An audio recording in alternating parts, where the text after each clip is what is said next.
Hello, everyone. This is Carrie here, your empowering educator.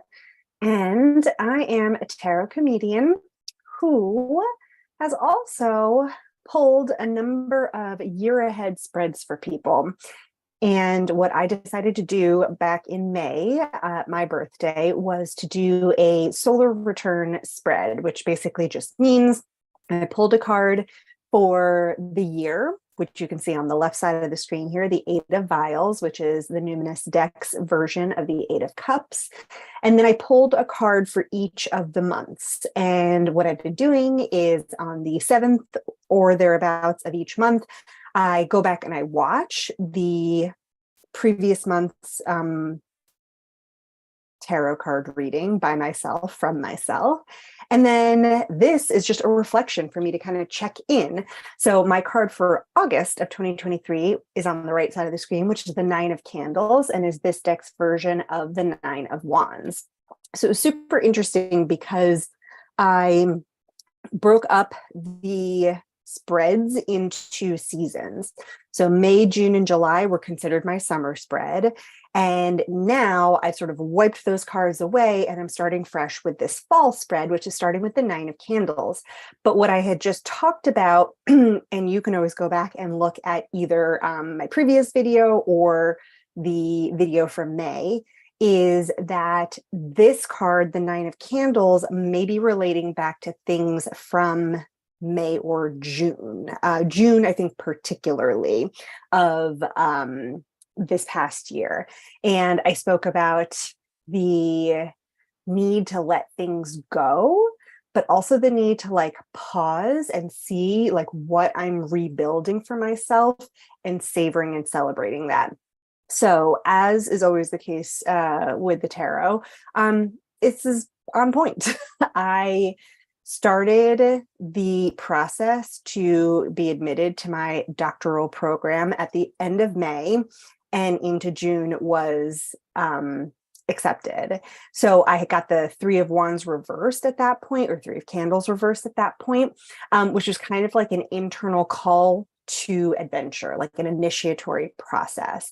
And this Nine of Candles coming also in August, even though I'm talking to you right now on September 7th, which is the ninth month of the year, I'm sort of talking about like what I have built up until this point and what I've let go up until this point, which has been a fuck ton. My God.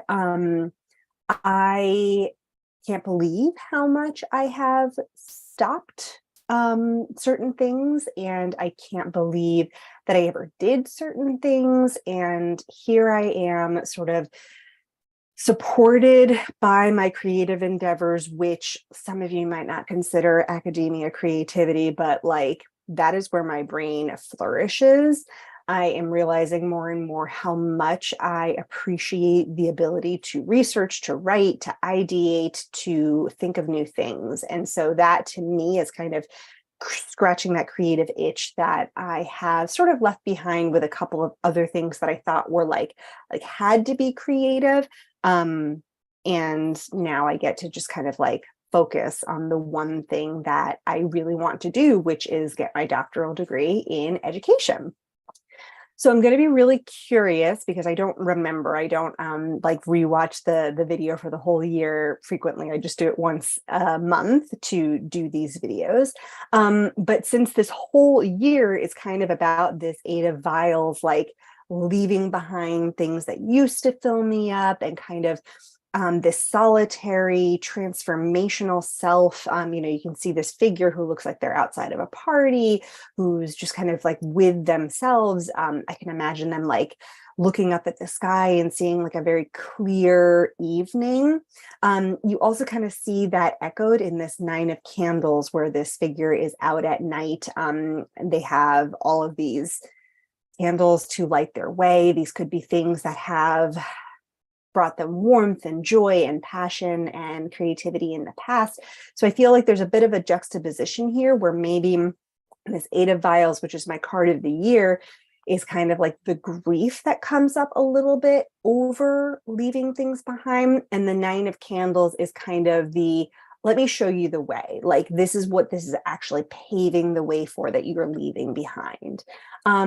Which is really exciting because I have felt very aimless for the last couple of years in this entrepreneurial endeavor. And now I feel a lot more sturdy, like I am held up by my metaphorical walker and holding, my metaphorical candles up to sort of light the way. So I'm feeling really encouraged by the fact that this creative process, this call to adventure, I answered back in June. In July, the work was, rather than like building something, it was really deconstructing something. So I'm actually no longer a business. I'm just Carrie doing her stuff with this alias, Empowering Educator. I'm in the process of shifting my website and everything, so I won't have a link to put in the bottom right now. But I'm going to put my email address. So if this is something that you would ever be interested in, or if you'd like to give this as a gift to someone, to say, hey, like, let's celebrate, this new job and kind of see what might be anticipated in the year to come, or a birthday, or the new year, anything that feels like a spot in your life that you want to mark, or that you want to give the gift to mark to someone else, I'm your girl. So you can give me an email, let me know, what you would want for yourself. And I would be thrilled to pull cards and record for you sort of what comes out, and then check in with you about it periodically throughout the year, like I'm doing for myself in this virtual space. So with all that said, I am going to sign off and see you again in 1 month.